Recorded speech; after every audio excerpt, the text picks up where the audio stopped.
Bonjour à tous et bienvenue à cette dernière édition de la revue de la presse camerounaise pour cette semaine. Et nous commençons ce périple ce jour avec le quotidien Mutation qui, s'agissant des victimes du Nozo, nous présente la douleur muette. Maître Emmanuel Salaï annonce la création d'un centre d'assistance aux victimes en plus de l'action judiciaire contre les donneurs d'ordre tapis en Occident. L'information ce matin, vous l'aurez au complet en parcourant la page 9. Toujours à retrouver ce matin dans les colonnes du quotidien Mutation. Voilà ce que le ministre de l'Eau et de l'Énergie a dit au patronat, nous est présenté à la page 7. Et puis en page 8, on parle de carburant. Il y a 16 ans, les émeutes de la faim. À la grande une du quotidien bleu d'Amanmana, le jour ce matin, crise anglophone, des plaintes contre les séparatistes vivant à l'étranger. Maître Emmanuel Salaï, agissant pour le compte des victimes, a saisi les juridictions internationales contre les responsables des actes terroristes installés en Europe et aux États-Unis d'Amérique. L'information également ce matin est à retrouver à la page 2. Yaoundé, la police interdit une assise de l'EPC. Les travaux de la 67e Assemblée Générale prévue du 22 au 25 février n'ont pas été ouverts hier pour menaces à l'ordre public. Le quotidien Vert Émergence, dans sa parution de ce matin, s'intéresse à l'augmentation du salaire dans la fonction publique. Pourquoi la revalorisation de 5% est insuffisante? Les raisons sont évoquées ce matin à la page 3. Avec le journal, on fait une incursion dans la région de l'Ouest. Faire de la diversité une force pour bâtir la paix, c'est à retrouver en page 2. Et puis Mosquée centrale de Garoua, l'œuvre architecturale réhabilitée. Le tri-hebdomadaire La Météo revient ce matin sur les obsèques du professeur Joseph Oona et nous présente le poignant hommage du professeur Oona Nguini, fils de l'illustrissime disparu, successeur alors choisi par son zéniteur, puis adoubé par la grande famille Voktsung Bala. L'éminent universitaire a prononcé, c'était le 17 février à Akom Bikwe, département de l'Océan, région du Sud, un éloge funéraire très apprécié et applaudi en raison de sa profondeur et de la verve du brillant orateur qu'il est. Le quotidien d'information républicaine Le Drapeau, dans sa parution de ce matin, parle de sécurité sociale et nous fait savoir que Paul Biya augmente les salaires et les allocations familiales. Le président de la République, Paul Biya, a signé, c'était le 21 février 2024, 2 décrets. Un sur l'augmentation de 5% du salaire de base des fonctionnaires et l'autre sur la revalorisation de 60% des allocations familiales par enfant à charge et par mois, dans un contexte de lutte contre la vie chère. Accompagnement des petites et moyennes entreprises ce matin, le MINMESA renforce les outils d'aide et le conseil. Le quotidien national bilingue Cameroun Tribune, dans sa parution de ce matin, parle également de salaire et allocations familiales. Engagement tenu est le titre proposé par le journal qui nous indique en commentaire que les 2 décrets signés mercredi dernier par le président de la République, Paul Biya, sont accueillis comme une véritable bouffée d'oxygène au lendemain de la révision à la hausse des prix des produits pétroliers survenue le 2 février dernier. Le tri-hebdomadaire La Voix des Jeunes, pour sa part ce matin, parle de promo 2024 et nous renseigne que la First Bank fait sensation. Lien armée-nation, le MINDEF a promote également, c'est à retrouver à la page 5. Le quotidien L'Info à chaud, pour sa part, a choisi ce matin de donner la parole à Maître Sikati qui dit, je cite, « Il y a une catégorie de politiciens bizarres qui apparaissent seulement à la veille de chaque élection présidentielle. » L'information ce matin, vous l'aurez en parcourant la page 3.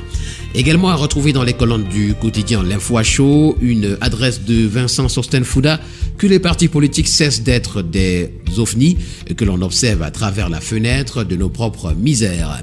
Stand des forces armées au Salon Promo 2024, le MINDEF magnifie la symbiose armée-nation, incident de Kambé, effort de lutte contre le terrorisme, Maître Salaï et la CAVAT sont au front. Et puis 10 ans déjà depuis son décès, Dr Charles Tebayene, toujours célébré ce matin.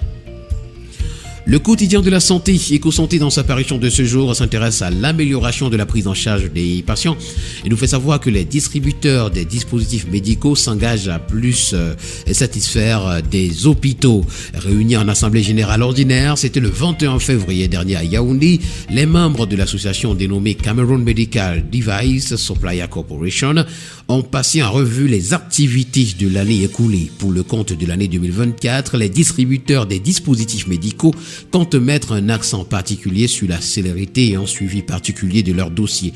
Nous continuons cette revue de la presse ce matin avec le quotidien L'Info à chaud qui, s'agissant de la fourniture en énergie électrique, nous présente les assurances du ministre de l'eau et de l'énergie au patronat. Au cours de la concertation, c'était le 22 février à Douala avec les chefs d'entreprise. Le ministre de l'eau et de l'énergie a présenté les mesures prises par le gouvernement face aux désagréments causés aux industries et populations par les délestages. Gaston Elundoué Somba leur a également réaffirmé la détermination du chef de l'État Paul Biya d'assurer sans relâche un service public continu de l'électricité. L'information complète à retrouver à la page 3. Ce matin, nous continuons avec le journal Matila qui s'intéresse à la réhabilitation des aéroports du Cameroun et nous fait savoir que la Turquie accentue son partenariat avec le Cameroun. Conjoncture économique pour sa part ce matin, s'agissant du déficit en énergie électrique, nous présente ses solutions à l'heure des coupures intempestives de l'électricité et l'Undoué mineux face au groupement des entreprises du Cameroun, GECAM, et aux différentes entreprises sectorielles du Cameroun, a indiqué, c'était hier 22 février 2020, concertation, les différentes actions qui sont entreprises pour des résolutions urgentes du retour à la normale.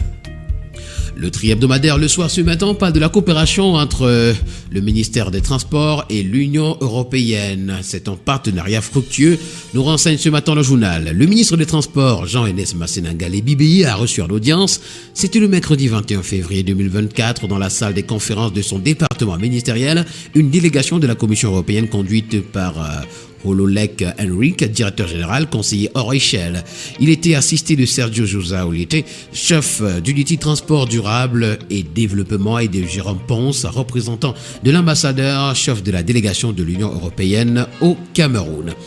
Dispositif d'accompagnement des petites et moyennes entreprises, opération de charme pour le Minmesa à Promote. Et puis toujours Promote 2024, l'armée camerounaise étale son génie. Le journal Gouvernance Presse en kiosque ce matin, s'agissant des problématiques d'approvisionnement des industries en énergie électrique, nous présente également les solutions du gouvernement au patronat.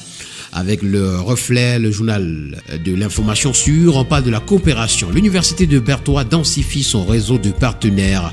L'institution que dirige le professeur Rémi Magloire-Itois établit progressivement sa force d'attraction dans les domaines académiques et professionnels du Cameroun. L'université de Bertois a signé plusieurs conventions de partenariat, c'était mercredi dernier. Et nous terminons ce matin avec la voix du consommateur qui, s'agissant des mesures de soutien contre la vie chère, nous présente une augmentation insignifiante des salaires. Mesdames et messieurs, voilà qui met un terme à cette sortie de la revue de la presse camerounaise. Merci d'avoir été des nôtres ce matin.